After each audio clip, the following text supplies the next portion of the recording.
Digital યુગમાં આપણા marketing યાર્ડ્સ એવા હાઈટેક પ્લેટફોર્મ બન્યા છે અને નવી ટેકનોલોજીના કારણે હરાજી અને ભાવોની પડે અપડેટ્સ ઓનલાઈન પણ મળી જાય છે.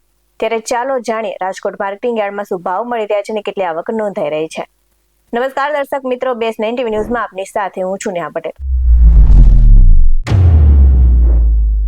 માર્કેટિંગ યાર્ડ એટલે એક જીવંત પ્લેટફોર્મ અને આજે આ પ્લેટફોર્મ પર ઘણા બધા જણસીઓની આવક સાથે અનાજની આવક જોવા મળી હતી. તો ઘઉંની 2600 ક્વિન્ટલ આવક સાથે ઘઉંનો ભાવ 458 રૂપિયાથી લઈને 585 બોલાયો હતો. તો બાજરીની આવક સાથે બાજરીનો ભાવ 340 રૂપિયાથી લઈને 426 બોલાયો હતો. અને આ સાથે જ યાર્ડમાં સિઝનેબલ કઠોળની એટલે કે ઉનાળુ કઠોળની આવક જોવા મળી હતી. તો ચણાની આવક સાથે એટલે કે ચણાની 1100 ક્વિન્ટલ આવક સાથે ચણાનો ભાવ 1100 રૂપિયાથી લઈને 1640 રહ્યો હતો. અને અડદની 320 ક્વિન્ટલ આવક નોંધાઈ હતી અને અડદનો ભાવ 1300 રૂપિયાથી લઈને 1678 બોલાયો હતો.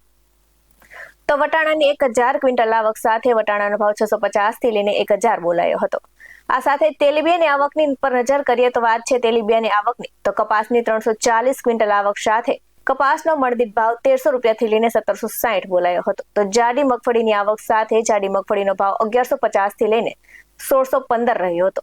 વાત કરીએ મરી મસાલાની આવકની, તો મરી મસાલાની આવક નોંધપાત્ર રહી હતી અને આ સાથે જે જીરુની 600 ક્વિન્ટલ આવક સાથે જીરુનો ભાવ 3000 થી લઈને 3905 બોલાયો હતો. અને દાણાની 200 ક્વિન્ટલ આવક સાથે દાણાનો મણદીઠ ભાવ 1900 રૂપિયાથી લઈને 2475 બોલાયો હતો. આ સાથે જ યાર્ડમાં ઉનાળુ શાકભાજીની પણ આવક જોવા મળી હતી અને સાથે પાંદડાયુક્ત શાકભાજી અને કંદમૂળની આવક પણ રહી હતી.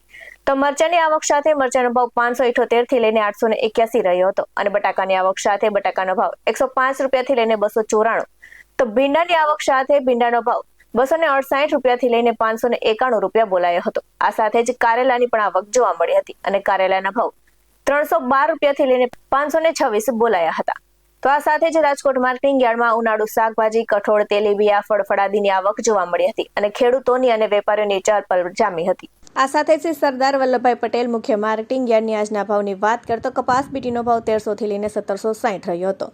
તો જુવારનો ભાવ 740 થી લઈને 1090 રહ્યો હતો. તો મગનો ભાવ 1275 થી લઈને 1821 બોલાયો હતો અને આ સાથે જ એરંડાનો ભાવ 1240 થી લઈને 1318 રહ્યો હતો. તો લસણનો ભાવ 1250 થી લઈને 2525 બોલાયો હતો. આ સાથે જ પોપટભાઈ સોરઠિયા સબ માર્કેટિંગ યાર્ડની શાકભાજીના ભાવની વાત કરતો કાચી કેરીનો ભાવ 369 થી લઈને 614 બોલાયો હતો. તો પપૈયાનો ભાવ 91 થી લઈને 172 બોલાયો હતો અને રીંગણનો ભાવ 156 થી લઈને 286 બોલાયો હતો. તો દૂધીનો ભાવ 137 થી લઈને 212 બોલાયો હતો અને ગલકાનો ભાવ 143 થી લઈને 301 બોલાયો હતો. આવા જ વધુ અહેવાલ સાથે ફરી મળતા રહીશું. તમે અમારી YouTube ચેનલને સબસ્ક્રાઇબ કરવાનું અને અમને Facebook અને Instagram પર ફોલો કરવાનું ભૂલશો નહીં. બાકી નવી અપડેટ્સ મેળવવા માટે આપ જોતા રહો BS9 TV ન્યૂઝ. નમસ્કાર.